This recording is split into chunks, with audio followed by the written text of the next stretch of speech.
Madame, Monsieur, bonjour, bienvenue à tous. Voici les titres de votre journal. Les opérateurs économiques algériens à la conquête des marchés des pays de l'Afrique de l'Ouest. Un objectif désormais possible grâce à Logitrans qu'on va découvrir dans le Salon international des travaux publics. La sous-traitance dans le domaine énergétique, un marché prometteur et juteux pour les PME algériennes, ce qui permettra de réduire la facture d'importation. Ce qu'on va découvrir également dans le Salon international de la sous-traitance qui se tient à Alger. Du chant andalou dans la dernière partie de votre journal. Leila Borsali et Brahim Hadj Kassem animent une soirée à Alger à l'occasion du Mawlid Nabawi El-Sharif. La 34e session du Conseil des ministres arabes de la justice a débuté hier jeudi à Khartoum au Soudan, et ce dans le cadre du renforcement de la coopération dans le domaine de la lutte contre le terrorisme, a rapporté l'agence de presse soudanaise Souna. Le ministre de la Justice, garde des Sceaux, Tayeb Louheb, a pris part à cette session. Les ministres arabes de la justice se sont penchés sur les moyens de lutter contre le terrorisme à travers la mise en œuvre des accords arabes dans ce domaine, l'unification de la législation arabe et la convention arabe sur les réfugiés. La réunion a été consacrée également au débat de plusieurs questions importantes liées à la lutte contre le terrorisme, la criminalisation du paiement de rançon aux terroristes, la lutte contre le blanchiment d'argent et les crimes de corruption. Il a été également question de l'examen de la Convention arabe contre la corruption ainsi que l'adoption du point sur la demande du Soudan d'être payé de la liste américaine des États qui parrainent le terrorisme. La 16e édition du Salon international des travaux publics se poursuit au Palais des Expositions à Alger. Assurer une meilleure promotion du produit national sur le marché national et international, c'est l'objectif du ministère des Transports, qui vise également à booster l'économie nationale via le transport. Voici le reportage de Nour Dahmani, commentaire de Adel Bouhames. Diversifier les exportations et assurer un meilleur accompagnement aux opérateurs économiques. Des mesures parmi tant d'autres sur lesquelles misent les pouvoirs publics à l'image du ministère des Transports, qui a été renforcé par de nouvelles entreprises nationales de transport et de logistique, afin d'assurer une meilleure promotion du produit national sur le marché national et international. Notre groupe Logitrans exploite plus de 3500 camions qui nous ont permis de transporter 18 millions de tonnes de marchandises durant l'année 2017. Nous projetons également d'accompagner les opérateurs économiques nationaux dans l'exportation de leurs produits, notamment vers les pays africains. Des moyens qui témoignent de l'importance du secteur des transports dans le développement économique, mais également dans la création de nouveaux postes d'emploi. Le ministère du Commerce a organisé dernièrement un salon des produits algériens à Nouakchott. Et il a confié au groupe Logitrans la mission d'acheminer les produits exposés à bord de 46 camions.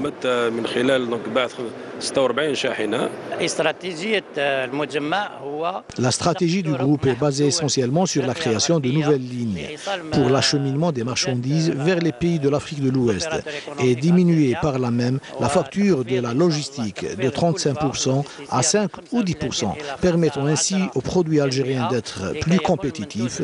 Cela nous permettra également de créer de nouveaux postes d'emploi dans le domaine de la logistique et des transports, notamment ceux créés par le biais de l'ONSEJ et de la CNAC. La promotion des potentialités économiques nationales à travers l'organisation de ces salons est devenue un atout incontournable pour le développement économique.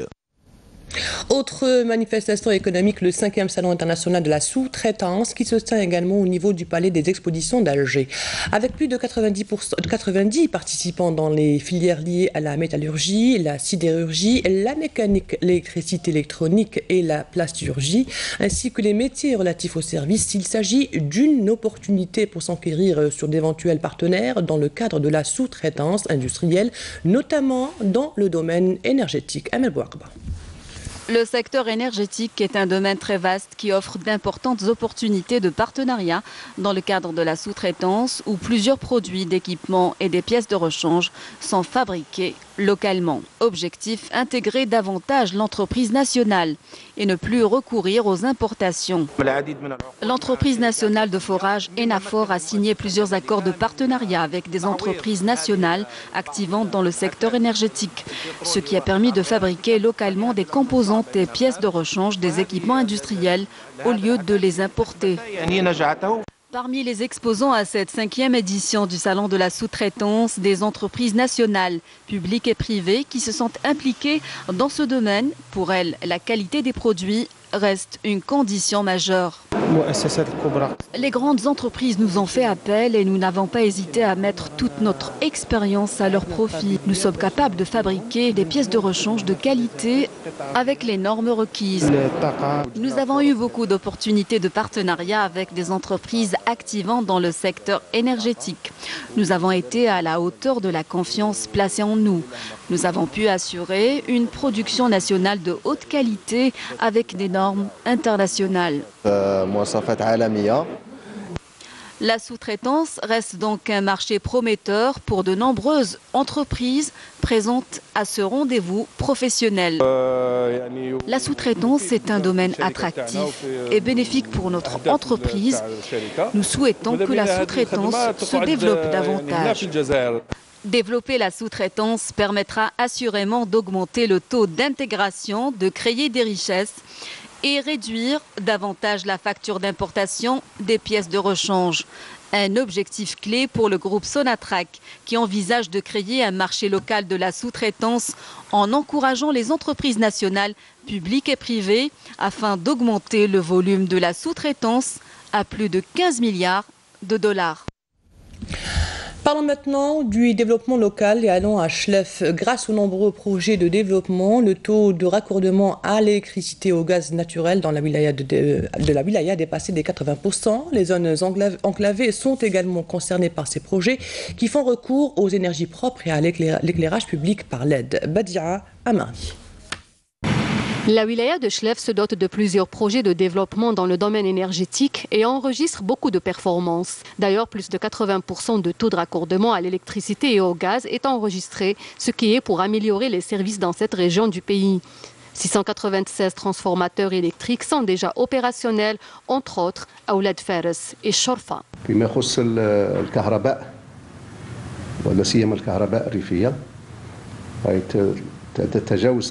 Concernant le raccordement à l'électricité, notamment rurale, le taux dépasse les 86%. Nous continuons à travailler pour faire augmenter ce taux et toucher les groupements urbains et même les régions enclavées. Pour ce qui est de l'éclairage public, nous sommes en train de mener l'expérience des lampes à basse tension ou les LED et l'éclairage avec l'énergie solaire. Ce qu'on appelle le LED. Les différentes cités d'habitation dans la wilaya ont bénéficié de 14 projets de raccordement au gaz, ainsi que 80 centres de distribution, dont certains distribuent les énergies propres. Nous attendons la mise en service du transformateur 400-220 kV à Oulad Abbas d'ici la fin de l'année pour renforcer la capacité du réseau électrique local et national. Et dans le cadre du programme tracé par la wilaya de Chlef, il sera procédé à l'alimentation par l'énergie propre d'une école et d'une mosquée dans toutes les communes de la wilaya. Des projets réalisés et d'autres en voie de réalisation, ce qui est pour booster le développement local et créer plus de postes d'emploi dans cette région du pays.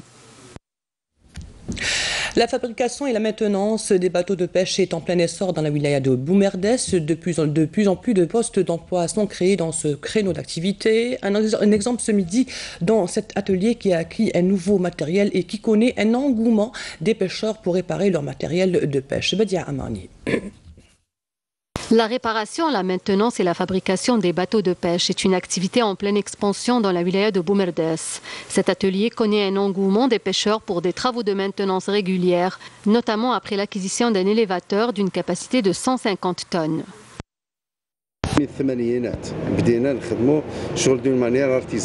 Nous avons commencé le travail dans les années 80 d'une manière artisanale. Avec le temps et le développement de l'industrie navale, nous avons amélioré notre production.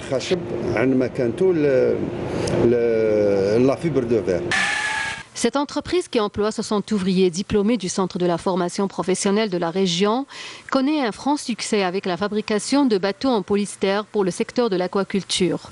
Cette entreprise accompagne également les jeunes dans la mise en œuvre de leurs projets dans le cadre du développement des métiers de la pêche, et ce, à travers les différents mécanismes mis en place par l'État entre autres l'Onsège.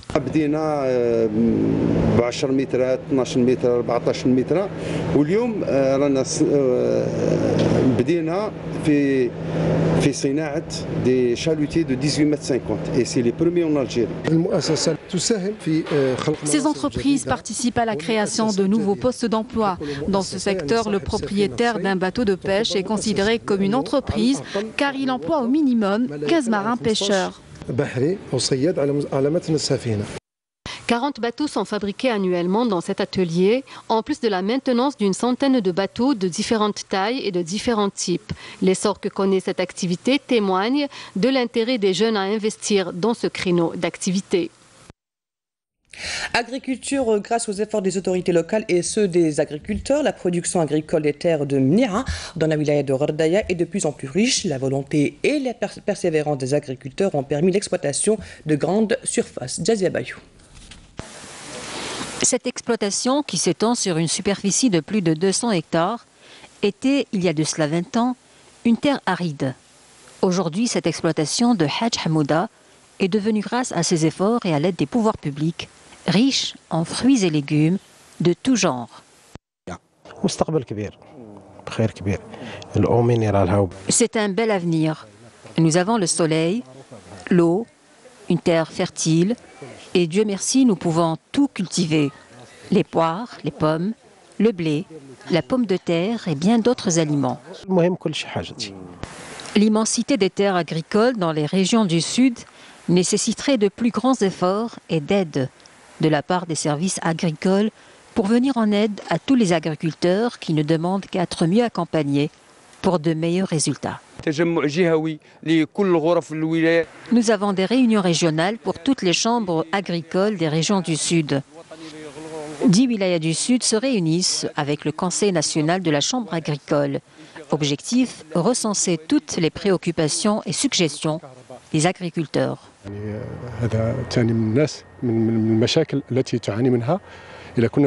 Nous devons en priorité régler le problème de l'électricité et surtout de l'eau.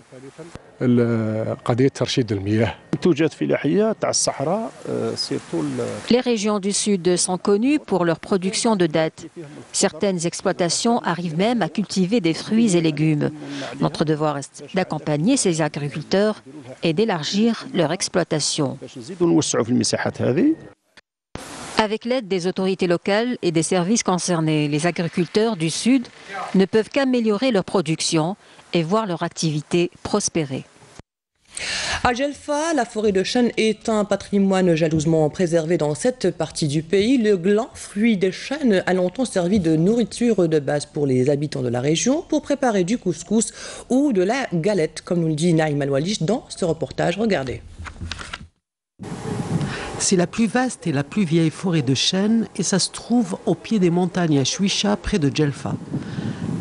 Plus que centenaires, ces arbres sont non seulement chouchoutés mais aussi préservés par leurs propriétaires qui leur apportent un soin particulier.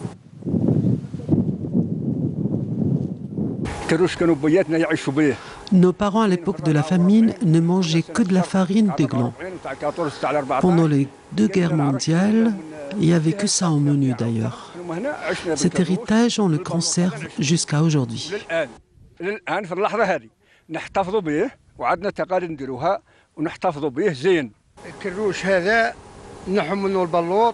Le chêne nous donne du gland que l'on vend en sourd à des gens du Sud au prix de 100 dinars le kilo. En revanche, son fameux bois est utilisé pour la fabrication des terrines et des pillons en bois. Étalée sur 2100 hectares, cette forêt qui contient aussi quelques pinals appartient à plusieurs tribus vivant à la fois de l'élevage et de l'agriculture. Autogérée depuis la nuit des temps par ces mêmes tribus, cette forêt est très utile à tous les points de vue. Feuilles, chapeaux, glands lui-même sont très utiles pour la fabrication des tisanes pour tous ceux qui souffrent de la rétention d'eau. En revanche, la farine de gland sert à fabriquer du couscous propre à la vente. Le chêne est très important pour ses propriétaires qui en vivent et le transmettent tout en le conservant de père en fils puisqu'il date de plusieurs millions d'années. Nous conseillons et nous veillons à protéger ce patrimoine ancestral pour tous ces agriculteurs dont les chênes constituent une valeur historique. Des rumeurs ont donné cette forêt presque anéantie par les bûcherons qui utilisent son bois pour la fabrication d'ustensiles très prisés pour accompagner deux menus phares de la région, Cherchoura et Sfetri. Mais il n'en est rien, ce chêne séculaire se porte ainsi que vous le voyez comme un charme.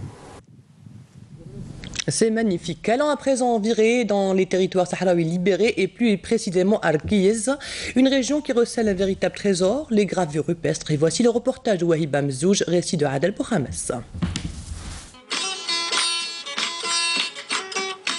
C'est à quelques encablures de la région d'Orkiz, dans les territoires sahraouis libérés, que se dressent ces sanctuaires qui tiennent leur importance de ces gravures rupestres, devenues au fil du temps un véritable trésor archéologique de l'humanité. Ces dessins remontent à l'âge de bronze, soit quelques 3200 à 2400 ans avant Jésus-Christ. Ces dessins retracent le passage de plusieurs civilisations qui ont vécu dans cette région. Ce site attire les curieux et les archéologues qui viennent des quatre coins du monde à la découverte de ce legs ancestral. Nous avons passé d'agréables moments à Kiz, dont les peintures rupestres remontent à la préhistoire et qui témoignent que les Sahraouis ont toujours vécu sur ces terres. J'ai été vraiment ébloui par ces gravures dont regorge le site archéologique d'Orkiz, témoin des passages des civilisations sur les territoires sahraouis libérés. Quoi de plus édifiant que ces gravures rupestres pour témoigner de l'attachement des Sahraouis à leur terre depuis la nuit des temps. Culture à l'occasion du Mawlid Nabawi Sharif, Leila Borsali et Ibrahim Hadj Kassem ont animé hier à la salle Nouzaïdouna à Alger une soirée musicale au grand bonheur du public, une soirée organisée par l'Office Riyad al-Fath et l'Onda. Nassima Imnoul. La célébration du Mawlid al-Nabawi a été marquée par une veillée artistique andalouse animée par Leila Borsali et Ibrahim Hadj Kassem à la salle Ibn Zaydoun. Nous avons organisé une soirée spéciale Mawlid al-Nabawi Sharif. Ce sont des louanges religieuses à 100%. J'espère que le public a été enchanté et ravi et passé une agréable soirée. ليلى بورصلي فورميدابل والمدح الرسول صلى الله عليه وسلم مع المولود طاح عملوا لامبيونس وفرحنا بزاف وحنا فرحانين غنات على النبي. الحفل كان جميل جدا والحالة c'était un bon spectacle. Une poésie ancestrale vient de chez nous, un goût musical resté encore fidèle à son climat, renoue avec ses adeptes à chaque belle circonstance. Le récital que nous avons présenté est très varié. Le chant religieux en lui-même est très riche. Nous trouvons le chant religieux Msanna ainsi que le chant qu'on peut concorder avec le chant Hawzi. Nous avons aussi le chant religieux de la Zawiya et celui du Essaoui. Lila et moi avons opté pour un cocktail diversifié qui pourrait, on l'espère, satisfaire toute l'assistance.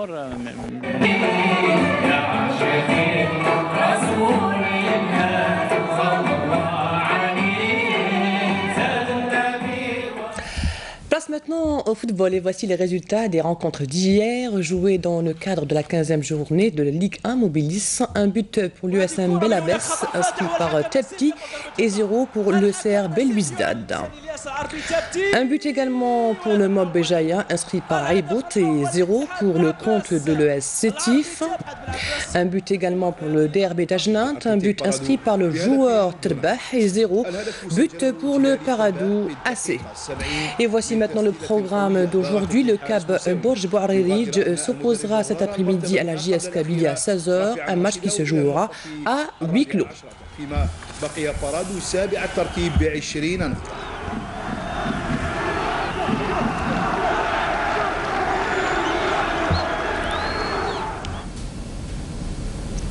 Et c'est la fin de cette édition préparée par la rédaction de Canal Algérie. Merci à vous de l'avoir suivi. Dans quelques instants, les prévisions météo de Fariel Chir. L'information continue sur notre site untv.dz, sur YouTube ou sur notre page Facebook. À demain à midi. Au revoir.